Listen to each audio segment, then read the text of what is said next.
Assalamualaikum warahmatullahi wabarakatuh. Teman-teman, apa kabarnya hari ini? Mudah-mudahan semuanya sehat dan selalu bahagia. Karena yang paling penting dalam hidup itu bahagia, teman-teman. Punya duit banyak nggak bahagia ngapain juga, bener nggak? Gitu. Jadi pejabat nggak bahagia ngapain? Yang penting bahagia, nikmati aja hidup ini. Oh, hidup cuma sebentar kok. Sebentar lagi kita mati. Ya, oke. Teman-teman, seperti biasa kita ketemu lagi di Epai Seman Satu Jeruk dan hari ini kita akan diskusi tentang satu materi di kelas 12 yaitu iman pada hari akhir. Gitu ya. Nah, ada beberapa target yang ingin kita capai di pelajaran ini. Yang pertama itu adalah teman-teman nanti harus bisa menganalisis makna iman pada hari akhir. Apa sih sebenarnya iman pada hari akhir itu? Gitu. Apakah cuma percaya doang, terus maksiat jalan gitu, percaya ongkoh, tapi maksiat ongkoh gitu ya. Apakah begitu atau gimana? Kemudian yang kedua, kita harus bisa mengaitkan, membuat kaitan antara keimanan pada hari akhir dengan perilaku jujur, tanggung jawab, dan adil. Nah, kemudian setelah itu diharapkan nanti muncul sikap nih dalam diri kita. Satu, yakin akan terjadi hari akhir. Yang kedua, kita memiliki sikap jujur, adil, dan tanggung jawab. Itu targetnya. Oke? Okay? Nah, dalam pembelajaran kita ke depan di materi ini itu kita akan bahas tiga hal. Yang pertama adalah apa itu iman, yang kedua apa makna iman pada hari akhir, dan ketiga apa sih makna iman pada hari akhir berdasarkan nama-nama hari akhir. Oke? Ya, itu alurnya ya. Dan seperti biasa, kita akan buka dulu pembelajaran kita dengan mendoakan orang tua khususnya dan mendoakan kita semua. Mudah-mudahan kita semua selalu menjadi anak-anak yang soleh dan selalu jadi anak-anak yang bisa membahagiakan dan membanggakan orang tua kita. Yuk, ambil posisi berdoa, tutup matanya, tarik napasnya dalam, keluarkan perlahan, rasakan sampai kita merasa tenang. Setelah itu kirimkan Fatihah, bacakan Fatihah, khususkan untuk orang tua kita, khususkan untuk diri kita. Yahdiniya wa likulli niyatin sholihah. Al-Fatihah.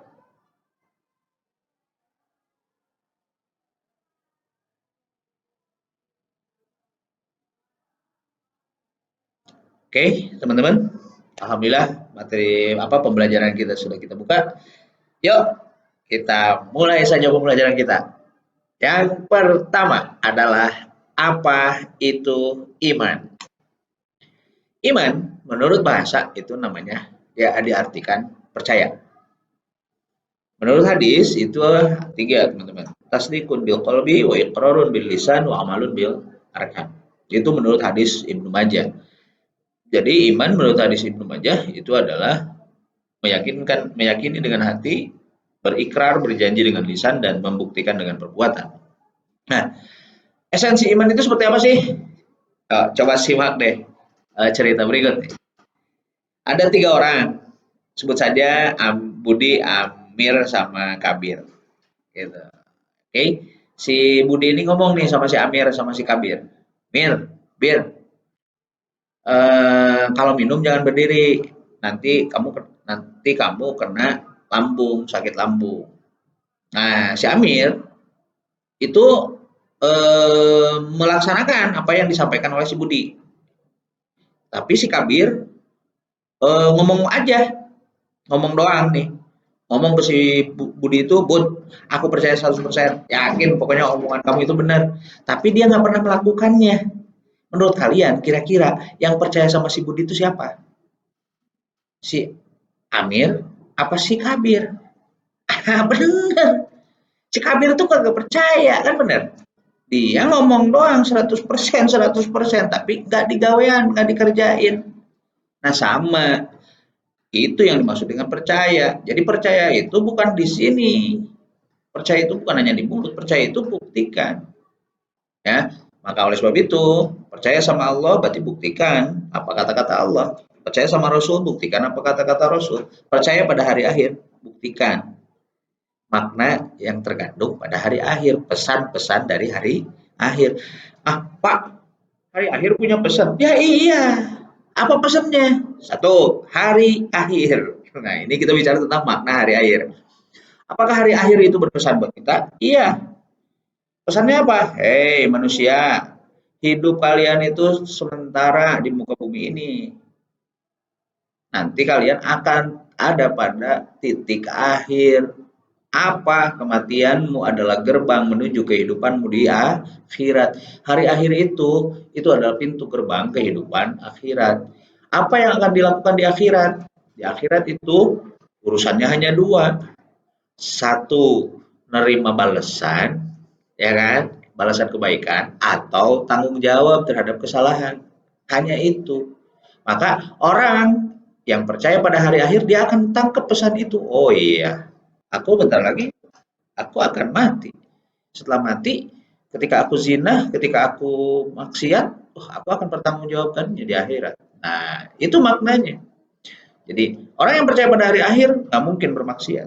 Kalau kita maksiat, berarti percaya nggak sama hari akhir? Hakikatnya kita nggak percaya. Hakikatnya kita nggak percaya. Kenapa? Ya berani maksiat kok. Berarti berani menanggung resiko nanti di akhirat. Betul? Itu men. Ya. Nah, oke, selanjutnya kita akan bicara tentang makna iman pada hari akhir berdasar nama-namanya. Ya, hari akhir itu punya nama-nama teman-teman, punya nama-nama lain. Nah, yang pertama adalah Yaumul Qiyamah. Yaumul Qiyamah itu secara bahasa kiamah itu berasal dari kata koma yakum qiyamatan. Koma itu berdiri, tegak. Jadi hari kiamat itu adalah hari tegaknya janji Allah. Apa janji Allah? Ya, janji Allah "Faman ya'mal mithqala dzarratin khairan yarah wa may ya'mal mithqala dzarratin syarran yarah." Itu janjinya. Allah itu janji, kalau kamu pekerjain yang baik, sekecil apapun kamu akan lihat, kalau kamu pekerjakan yang buruk sekecil apapun, kamu akan lihat. Itu hari akhir. Oke? Jadi, orang yang percaya pada hari akhir, hati-hati dalam berbuat. Orang yang nggak percaya, ya bodo amat. Kan begitu. Ya, oke. Kita akan mulai mempelajari makna iman pada hari akhir berdasar fasenya. Jadi fase pertama dari hari akhir itu adalah kita akan dibangkitkan. Disebut dengan Yaumul Ba'ats atau hari kebangkitan. Bagaimana proses hari kebangkitan itu? Quran surat An-Naba ayat 18 itu berbunyi begini.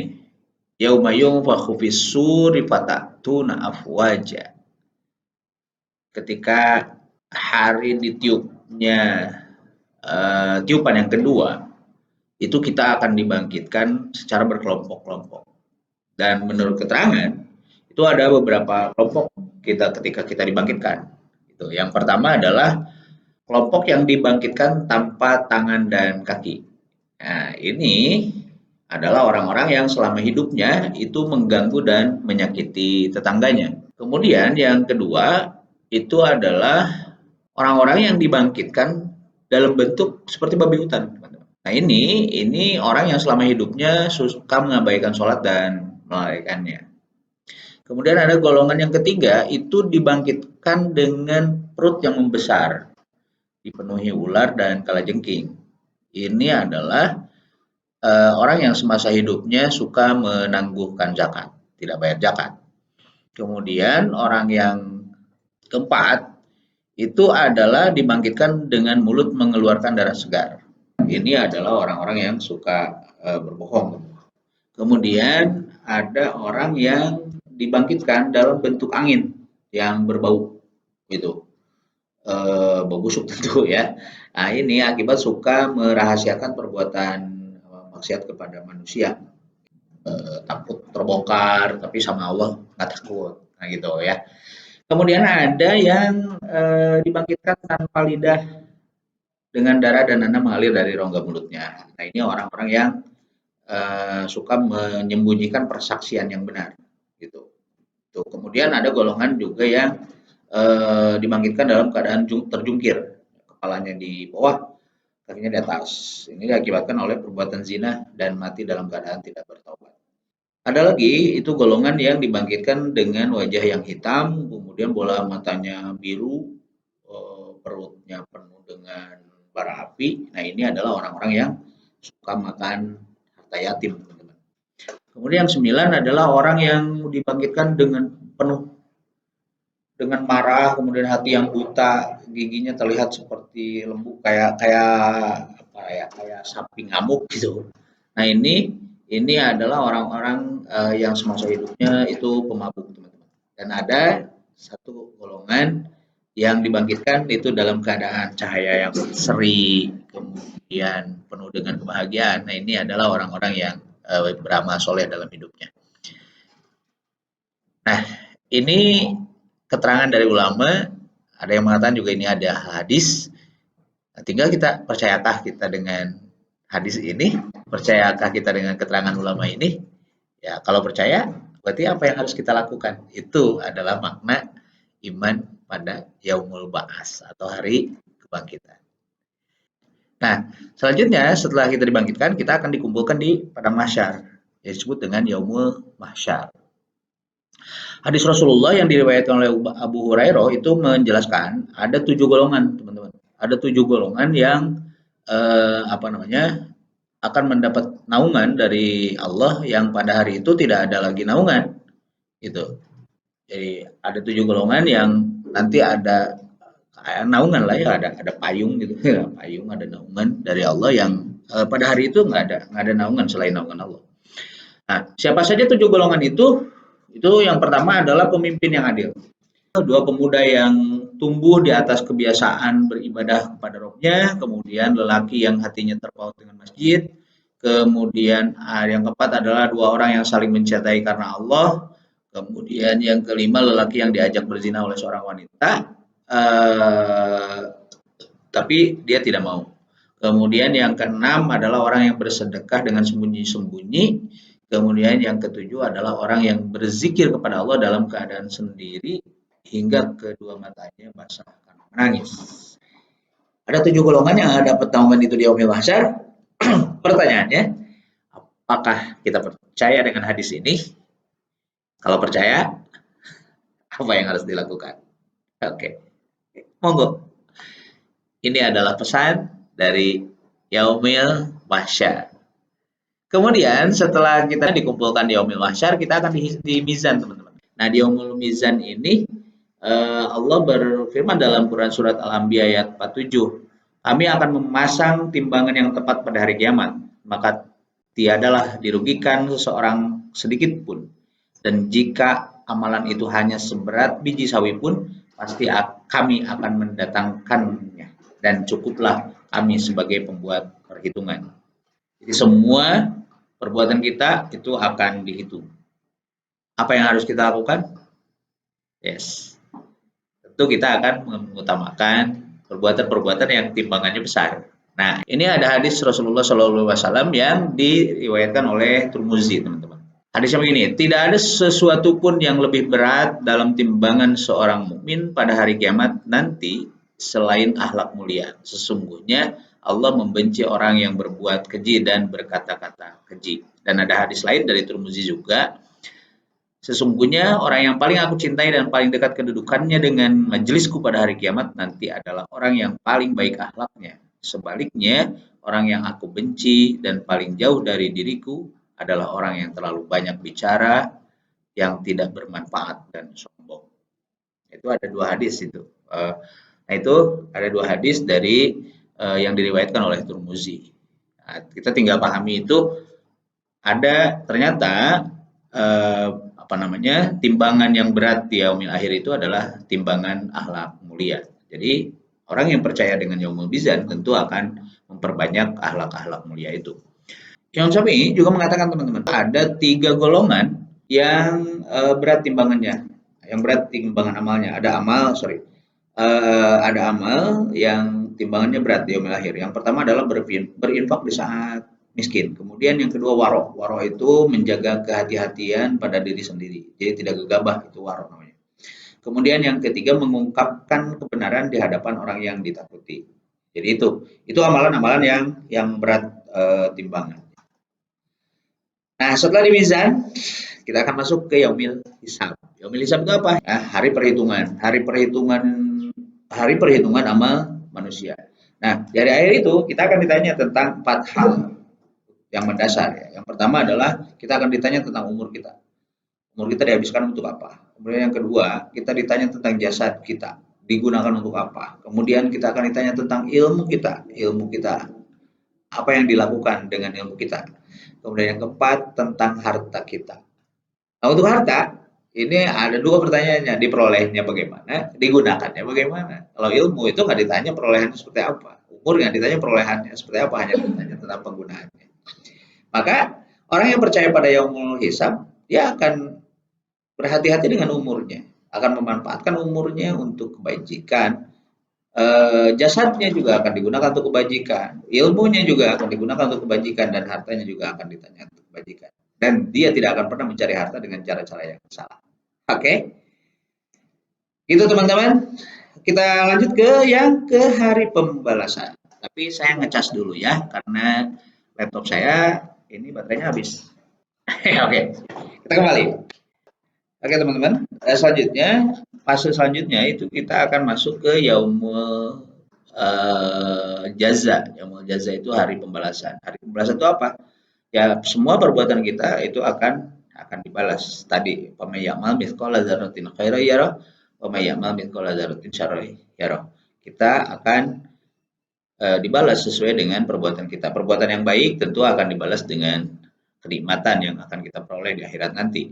Kemudian perbuatan yang buruk tentu kita harus pertanggungjawabkan itu. Oke, kita harus bersihkan itu, dan cara pembersihannya hanya dengan cara ya bertanggung jawab. Bagaimana tanggung jawabnya? Ya nikmati siksa nerakanya gitu. Itu luar biasa cara pertanggungjawabannya ya.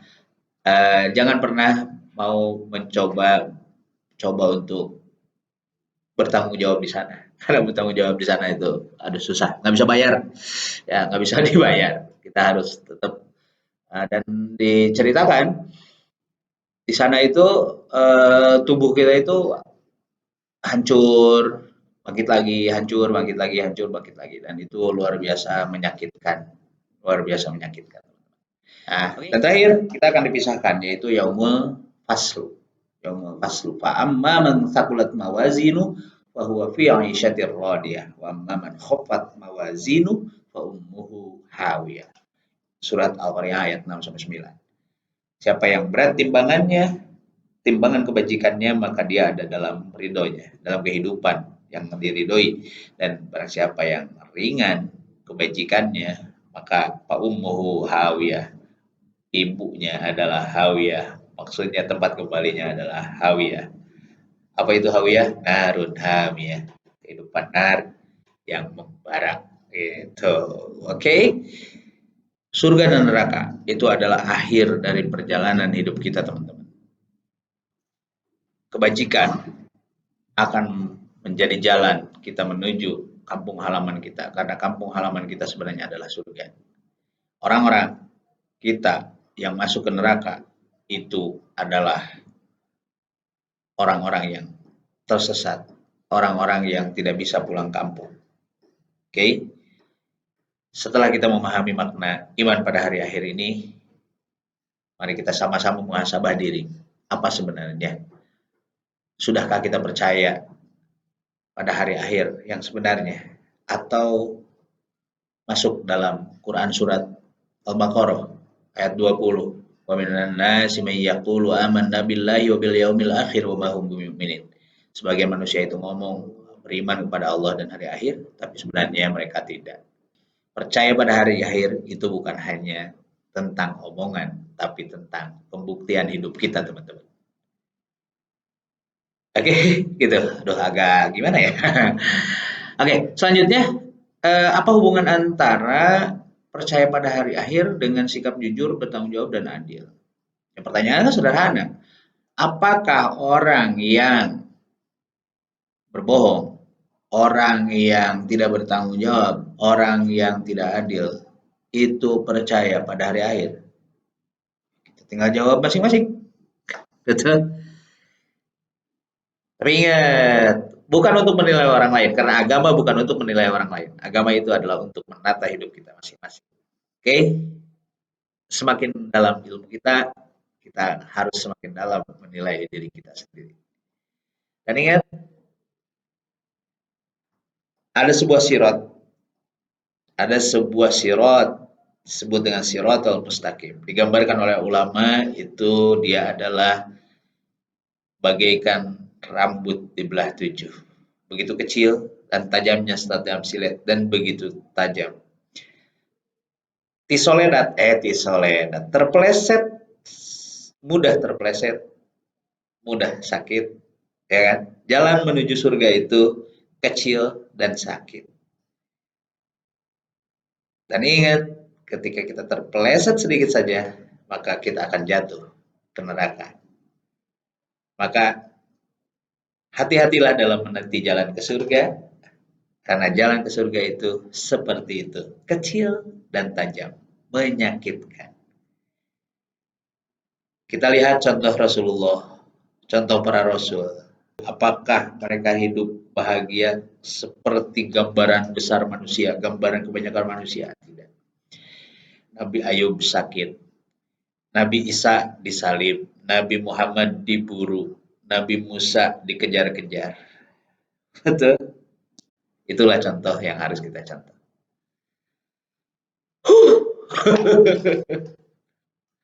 Oke, itu aja teman-teman. Bicara tentang hari akhir, kita berdoa mudah-mudahan kita diberikan hidayah oleh Allah Subhanahu wa taala dan mudah-mudahan kita bisa memperbaiki diri kita, memperbaiki hidup kita ke depan sehingga kita berada pada titik husnul khotimah.